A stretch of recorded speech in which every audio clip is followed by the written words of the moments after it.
71 साल से कश्मीर और मेरा मुल्क पाकिस्तान भारत से जंग लड़ रहा है ताकि कश्मीर आजाद हो जाए। ये फिनोमेना क्या है? फिनोमेना ये है कि आप बुनियादी तौर पर कश्मीर को एक नेशन स्टेट के तौर पर लड़ने की कोशिश कर रहे हैं, इसीलिए आप भारत से भी नहीं जीत पा रहे कि हम उम्मत मुसलमान के हिसाब से नहीं सोचते।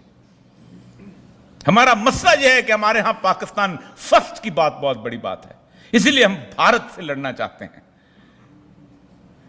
लेकिन अल्लाह कहता है नहीं, अकेला भारत, आओ मैं तुम्हें 48 लोगों को शिकस्त देके दिखाता हूं। मैं तुम्हें 48 टेक्नोलॉजी के मास्टर जिनसे भीख मांगता है भारत असले की। क्या रूस से भीख नहीं मांगता रहा? क्या फ्रांस से भीख नहीं मांगता? क्या अमेरिका से भारत भीख नहीं मांगता? और शिकस्त खुर्दा लोगों से भीख मांगने वाली ताकत के सामने हम कहते हैं हम शिकस्त खा गए। इसकी वजह यह है कि हमने अल्लाह का नहीं लड़ रहे। हम तो साजो सामान को तोलते हैं और नापते हैं और फिर सोचते हैं हमारी इतनी स्ट्रेंथ है, उनकी इतनी स्ट्रेंथ है, हम इतने जहाज रखते हैं, उनके इतने जहाज हैं, हमारे इतने फ्रेगेट्स हैं, उनके इतने फ्रेगेट्स हैं, हमारे इतने सिपाही हैं, हमारी इतनी स्ट्रेटेजिक पोजीशंस हैं।